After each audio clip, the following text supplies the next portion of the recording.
Ano? Apakalambot. Sabi ko nga ba iyo eh. Magandang araw mga karputan. Sexy boy, sexy boy, sexy boy, boy.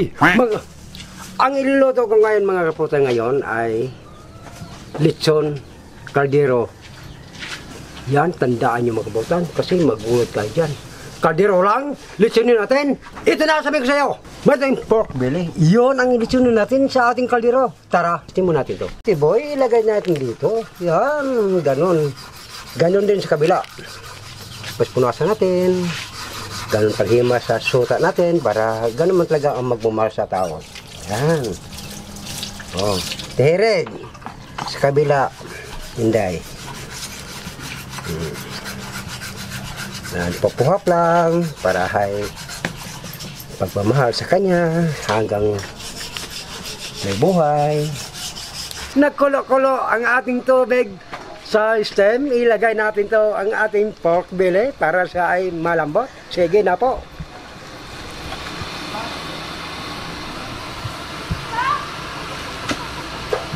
Lagyan natin ng hiro.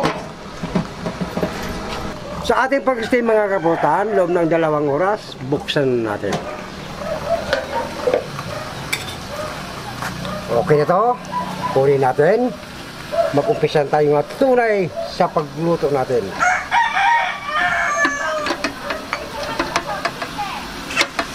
Ulit. Ano ba? Mag-umpisan tayo maglitsyon mga kaputan. Yan o. Yan. Takpan na natin.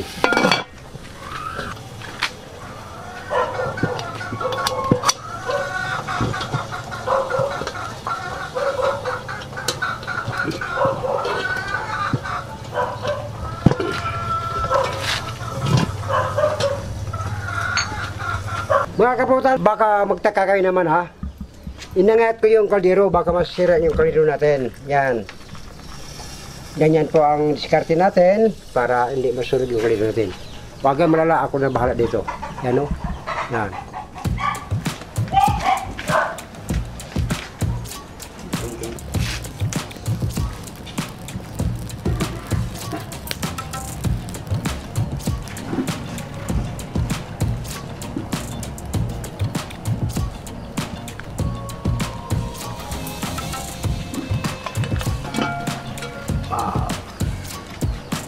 Mga kapulutan, tapos ng 2 oras paglitso natin, talagang sigurado ito talagang. Wow! Yan ho. Yan ho. Luto ito mga kapulutan, kunin natin. Alam na, sunod yan. Tara.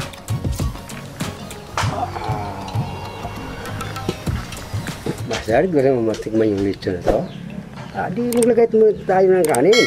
Pero may mali ka kanina sa sinabi mo Na 2 oras. Nasa 3 oras to sa loob ng kaldero. oo nga naman ha. Alam mo, iniwan pa kasi ni Timoto kanina mga kapulutan. Pumunta ka ng bayan ano? Oo. Ihatid ko muna yung asawa doon. Pinatid mo? Oo. Wow, very good naman. Lagi naman tayong good boy sa asawa natin eh. Di ba? Kailan ba? Ay, una natin, mag-prim na tayo. Nako. Ang sumasanak ko ito.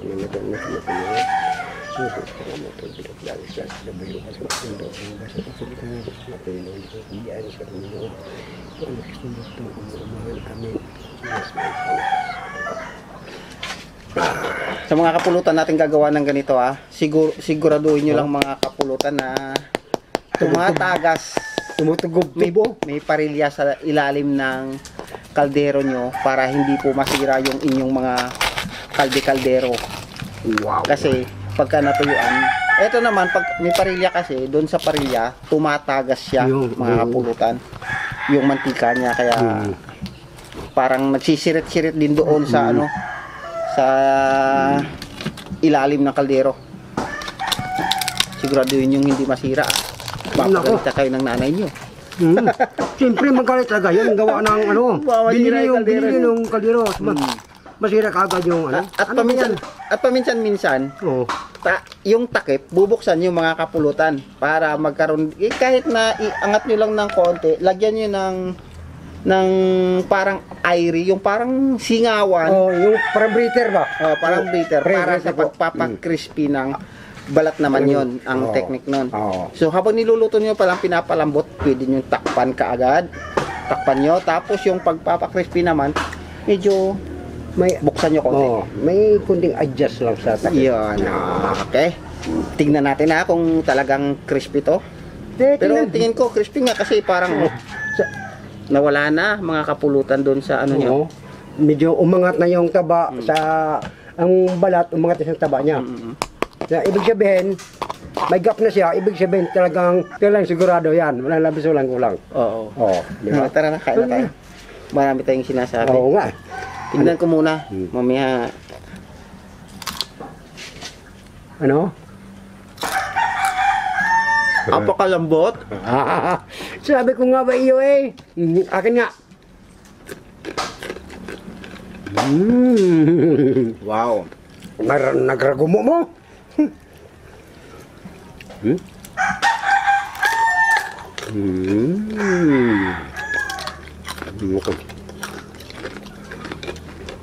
Napakalambot na pagka-crispy.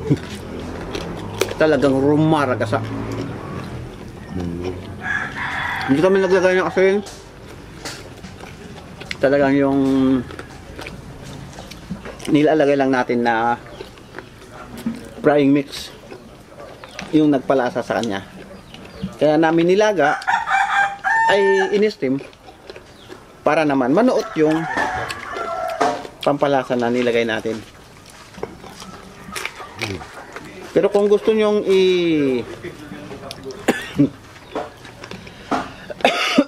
excuse me po. Kung gusto nyong ilaga mga kapulutan, lagyan nyo ng madami asin. Para manuot talaga yung lasa na.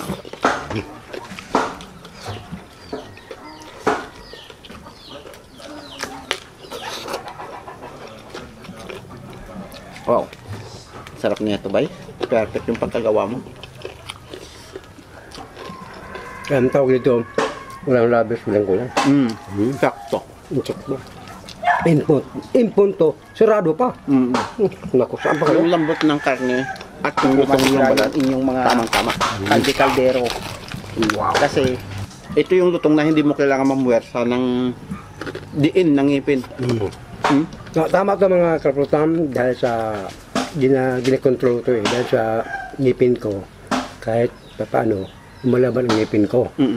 Talagang crispy, talagang tunay nga crispy. Hindi katulad sa iba nga medyo makunat. Wala yun. Kaya sinadya ko itong ito para ang ngipin ko lumalaban talaga.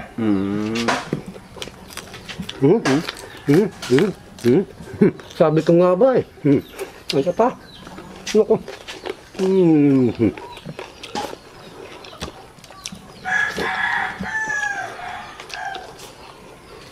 Sarap nito, may sasawan suka, no? Sukang lumboy sana, oh. O tapos, Naubusan tayo ng sukang lumboy sa. pagkatapos, ano, may lagay tayo ng sili. Nako. Para labis kumain natin. Nako. Yung mga kapulutan natin hindi nakatikim ng sukang lumboy namin, ha. Kaya, sabi ko sa nila, Tapos matikman nyo yun. Ako, hindi ko alam kung paano makakarating sa inyo yun, eh. depende sa arik ko sila. Lagi man tayo nakanda pa sila. Bagay. Kung saan ka sa sulok ng mundo, basta ma-request sila, tumatik na yan. Tumatik na yan. Nakarating rin sa kanila. Balat na kapulutan, eh. Ang tamang...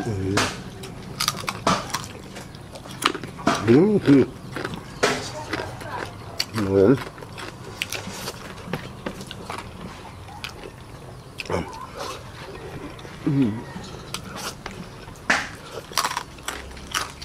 Oh!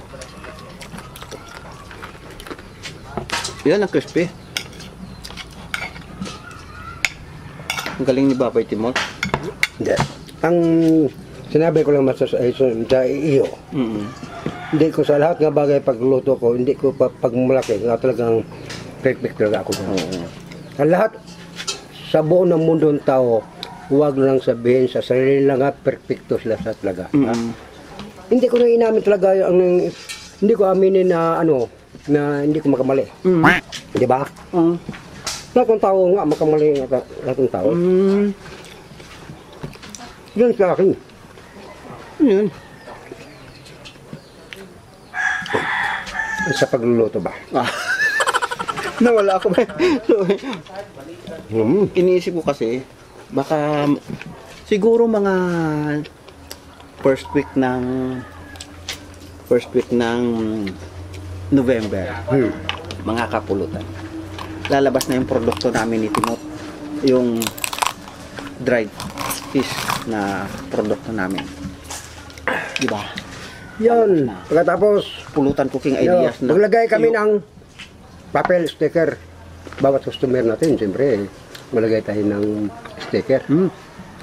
Bago ibigay na sa kanila, may dagdag tayong pakapin ng sticker. Pakapit? Oo, pakapin ba? Pakapin. Oo, pakapin. Maglagay tayo ng sticker sa ating ibinta. Para kahit pa paano, makita nyo, oh, ganito pala ang trabaho nyo. Di ba? Parang ganun eh. Ang galing mo ba eh? Parang ganun eh. Oo. Ngayon nga, sabi ko nga ba yung... Buti naisip mo Oh, maglagay yung ng minsan sticker. lang hindi ko talaga perfect kasi mga tao. Minsan, umiiko ng memori ko, minsan, malubatin. Oo. Buti naisip mo yun. Oo nga eh. May sasambahan ko lang po. Ang galing mo dun ha. Ano? Dapat lagyan ng sticker. Tama nga naman ha. Makapatan, pangako ko po sa inyo, sa harapan nyo, ang buhay ko para sa inyo. Sa wakas, malapit na rin. Makaroon kaming ganun. Sa bandang huli, ipakita ko pa sa inyo. Yung ginadala ko. Ipakita ko na yan. Special yun. Tsaka siguro, dadagdagan na rin namin yun ng sukang lumboys. Para naman matikman nyo. Hindi lang yung salita kami ng salita dito na grabe, masarap, mabango. Pero hindi nyo natitikman, no? Dapat matikman ng kapulutan natin yung sukang lumboys. Gaano na nga ba? Kasarap. At kabango. Yung sukang lumboys namin.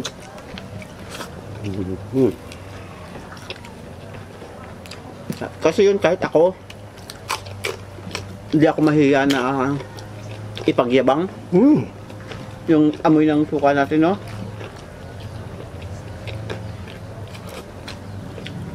Saka marami na rin nag-aabang, no? Mga kaibigan natin. Unang nakatikim nun, dinala natin pa Manila nun. Daro's Adventure, no? No, yun. Isa po. Ang sabi niya,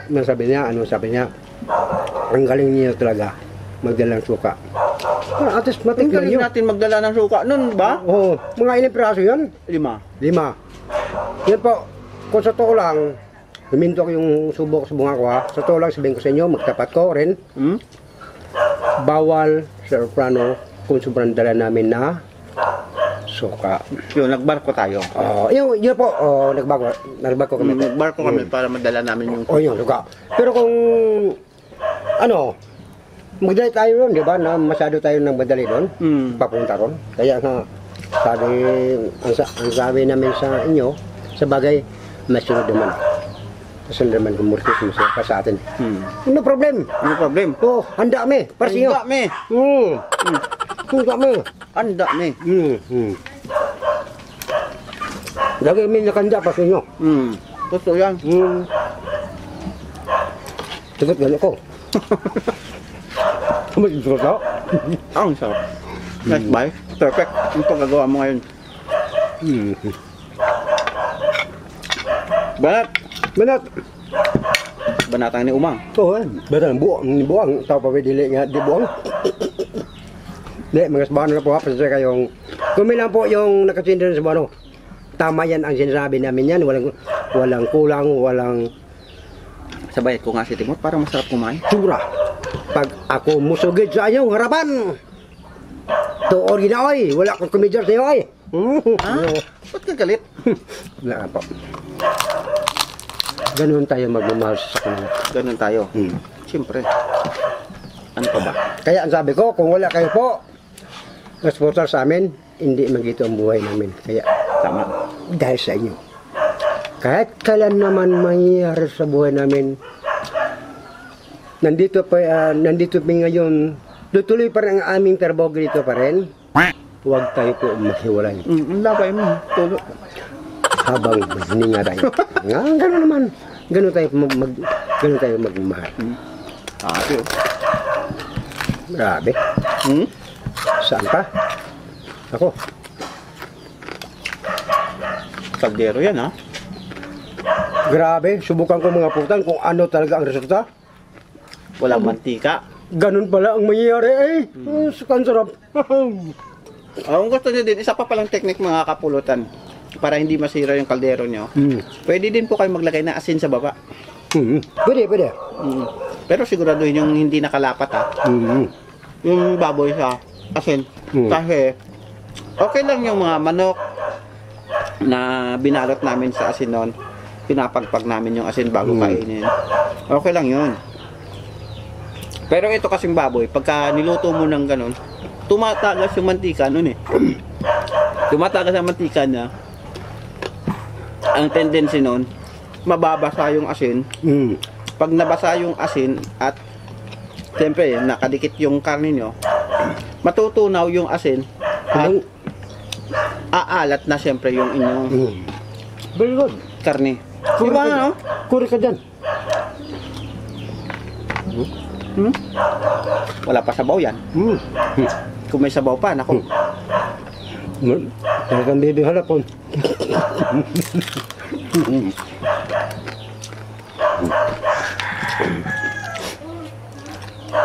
Sarap din ng ganito lang. Natural lang yung lasa niya. Tapos yung frying mix lang yung ilalagay mo. Yung may lasa. Yung lasa lang naman nasa bandang outer layer niya. Sarap. Para kang kumain din ng bagnet. Diba bagnet? Wala namang lasa yun. Normal, na natural na lasa lang ng baboy. Sarap. Ang isa ba? Pag di natin naubos, ba? Lagay natin sa munggo. Hindi. Ang pwede yun? Munggo. Yun isang munggo.